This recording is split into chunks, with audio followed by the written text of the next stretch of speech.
کا معجزہ ہے۔ قرآن کریم حضور اکرم کا معجزہ ہے۔ قرآن کریم و فرقان حمید آپ کے معجزات ظاہرہ و باہرہ میں سے ہے، اور یہ ایک معجزہ ہی نہیں بلکہ یہ ہزارہ معجزوں کا حامل ہے، کیونکہ اس کی ایک چھوٹی سی صورت مثال کے طور پہ سورہ کوثر ایک بڑا معجزہ ہے جس کی مثال بیان کرنے میں قوت بشری عاجز و قاصر رہی ہے۔ اس زمانے دے رواج آ کہ بھائی جی فصیح شعر آکھا نا وہ بیت اللہ شریف دے دروازے تے لکھ کے ٹنگ آندا بندے پڑھ جائے جس کہ سورۃ نازل ہوئی تے حضور نے فرمایا بھائی اس نو بیت اللہ شریف دے دروازے تے ٹنگو اِنَّا أَعْطَيْنَاكَ الْكَوْثَرَ۔ لوکاں نے کیا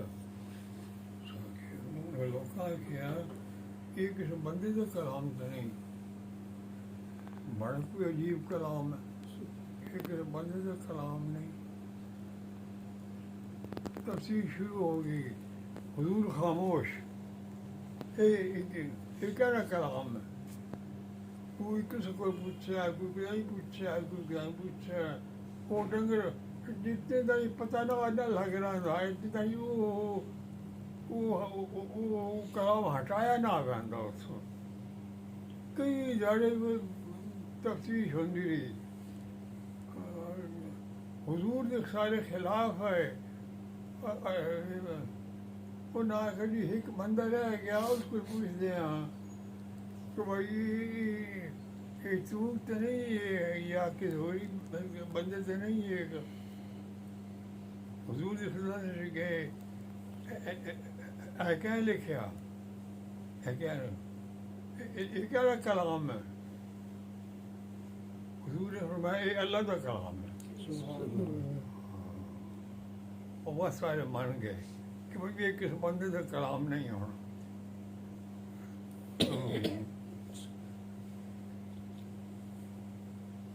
تو اس کی مثال بیان کرنے میں قوت بشری عاجز و قاصر رہی ہے اور رہے گی، قوت بشری عاجز و قاصر رہی ہے اور رہے گی۔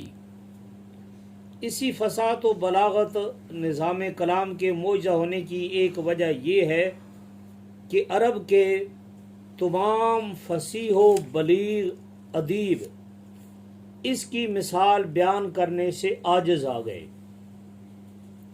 اور انہیں ایسا کلام نزول قرآن سے پہلے یا بعد اور کہیں نہ ملا۔ ایک روز حضور علیہ الصلوۃ والسلام قرآن حکیم تلاوت فرما رہے تھے، فصحائے عرب میں سے جب ولید بن مغیرہ نے قرآن سنا، فصیح بڑے خوش بیان، ولید بن مغیرہ نے جب قرآن سنا تو اس پر رقت طاری ہو گئی۔ ابو جہل نے دیکھ کر اسے سرزنش کی، لیکن وہ بولا خدا کی قسم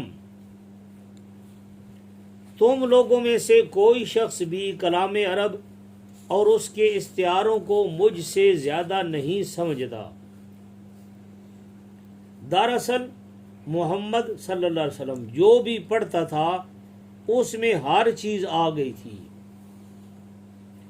کسی اور دن جب عرب کے مختلف قبیلے کسی رسم کو ادا کرنے جمع ہوئے تو ولید بن مغیرہ نے معاشر قریش سے کہا کہ محمد صلی اللہ علیہ وسلم کے متعلق سوچ سمجھ کر ایک رائے قائم کر لو جس سے ایک دوسرے کی تکذیب نہ ہو، اور اس رائے کے مطابق عرب کے تمام قبیلوں میں محمد صلی اللہ علیہ وسلم کے خلاف نفرت پھیلائیں۔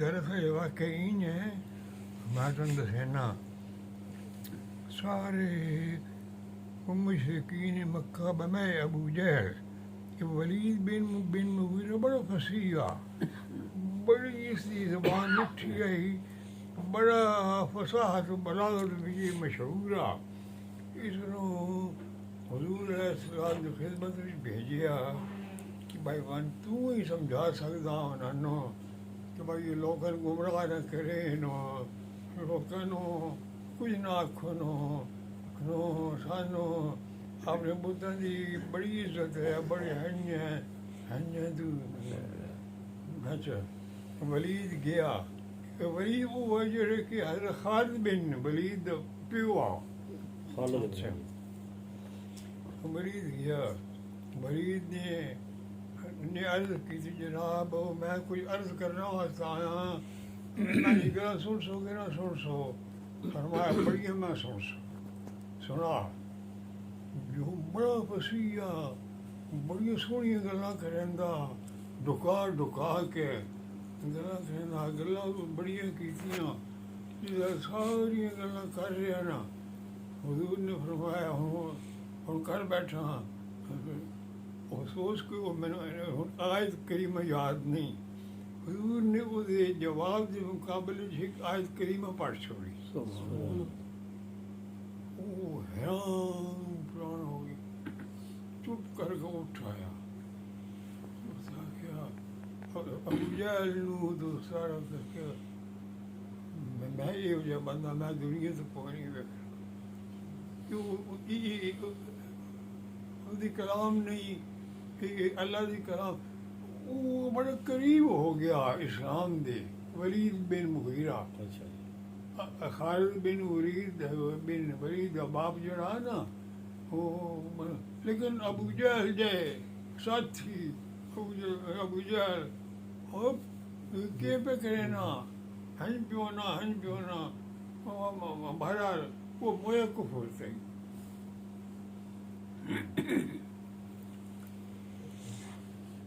تو اس نے کہا کہ رائے کے مطابق عرب کے تمام قبیلوں میں محمد صلی اللہ علیہ وسلم کے خلاف نفرت پھیلائیں. قریش نے کہا وہ کاہن ہے. قریش آخیا بھائی کاہن آپ کاہن.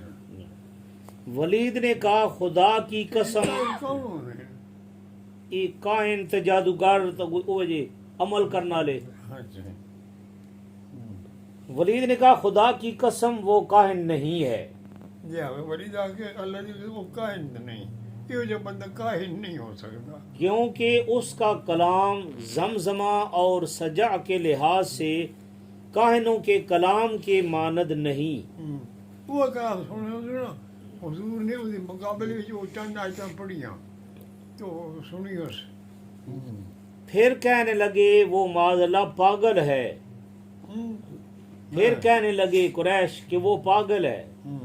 نعوذ باللہ. اچھا. ولید بولا بخدا وہ دیوانہ نہیں ہے اور اس پر کسی جادو اور وسوسے کا اثر نہیں ہے. پھر قریش بولے محمد صلی اللہ علیہ وسلم شاعر ہے. ولید بن مغیرہ نے پھر قسم کھائی اور کہا کہ وہ شاعر بھی نہیں ہے کیونکہ میں اشعار کی تمام اقسام سے اچھی طرح آشنا ہوں لیکن اس کا کلام ان میں سے کسی کی بھی مانند نہیں. پھر کہنے لگے وہ جادوگر ہے. اس نے کہا وہ جادوگر بھی نہیں ہے کیونکہ جیسے جادوگر پھونک جاڑ اور گانٹھیں دیتے ہیں وہ نہیں دیتا. قریشی کہنے لگے پھر آخر کہیں کیا. پکی آخی ہونو سنو قریشی بکی اور آخی بد کی سنو. وہ کہنے لگا تم جو کچھ بھی کہو وہ جھوٹ اور بودھی بات ہے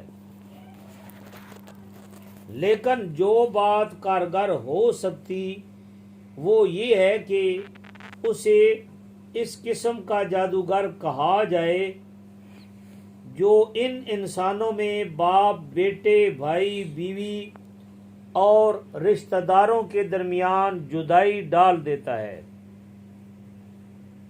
اس بات پر تمام متفق ہو کر واپس گھروں کو چلے گئے. بڑا قریب ہو گیا اسلام دے، لیکن یار بیلی جڑے ہوندے نا وہ ود نہیں ہونے، چونکہ ابو جہل سنگی ابو جہل سنگی سجی باں جس وقت اسلام تو معروم رہا، پتہ سب کچھ لگ گیا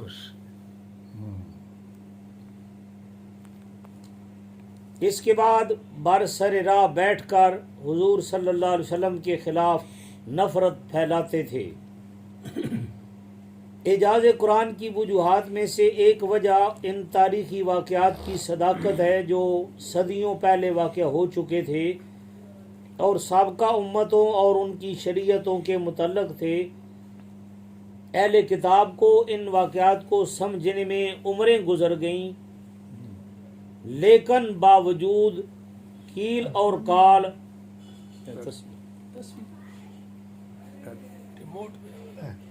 اچھا جی بہت گرمی ہو گئی۔ ان واقعات کو سمجھنے میں ان کی عمریں گزر گئیں، لیکن باوجود کیل اور کال اور تجسس و تحقیق کے وہ ان باتوں کو سوائے چند لوگوں کے نہ سمجھ سکے۔ ان کے علم میں یہ بات بھی تھی کہ رسول اللہ صلی اللہ علیہ وسلم امی ہیں اور کچھ لکھ بھی نہیں سکتے، آپ نے کسی کتاب کو بھی نہیں پڑھا، اور پھر اہل کتاب کے پاس نشست و برخاست بھی نہ کی۔ اہل کتاب میں سے بہت سے ایسے بھی تھے جو آپ سے ان باتوں کے متعلق پوچھتے تھے، چنانچہ آپ پر قرآن حکیم نازل ہوا جس کی آیات ان کے سوالوں کے جوابوں پر مشتمل تھیں۔ ان آیات کے نزول کے بعد سب لوگوں نے آپ کی تصدیق کی اور انہیں انکار کی مجال نہ رہی۔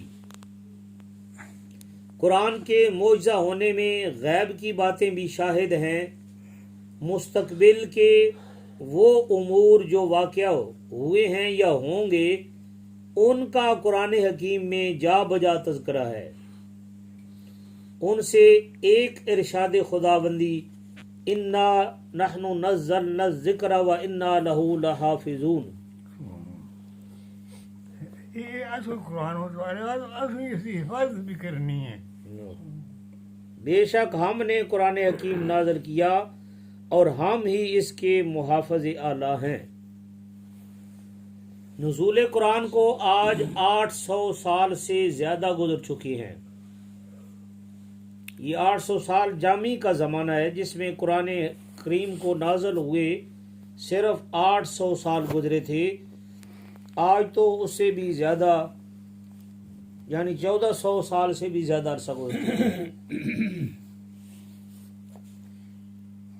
اور ملحدین اور زندیقین بالخصوص کرامتیوں نے از حد کوشش کی اس کو ضائع کر دیں، لیکن خدا کا شکر ہے کہ وہ ایک حرف یا کلمہ بھی تبدیل نہ کر سکے۔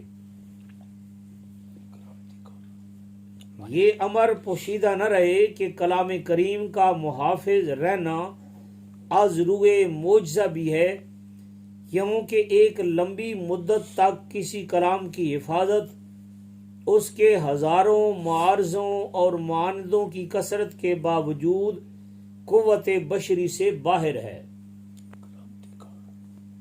سال تو بعد کلام بدل رہنی ہیں۔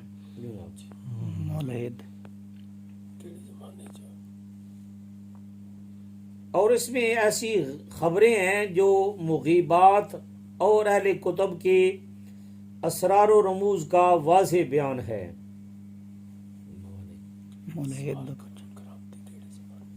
یہ ایک آیا نا جی، اس ایک لفظ آیا ملحدین اور زندیقین اور کرامتی، بالخصوص انہاں وچوں کرامتی، کاف نقطہ دو نقطے والا میم اور توئیں کرامت، یہ کوئی فرقہ ہویا جنہاں مولد آدن ہوئی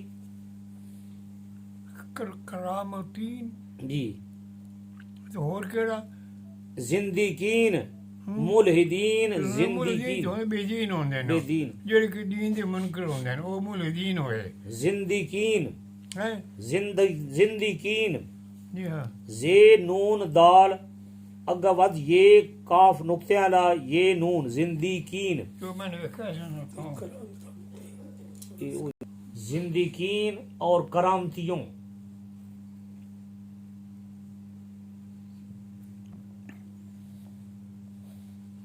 زندگین بھی وہ بیجین جہاں کہ تعلق دین نال کوئی نہ ہوا تو مول حدیث بھی تقریباً وہی ہوندے نو اگو کرامتیوں نے کرامتی بھی وہ نہ وچ ہی ہونے میں کوئی نہیں پتہ اس دا ان قرآن نو ختم کرنے دی بڑی کوشش کی ہے ہوں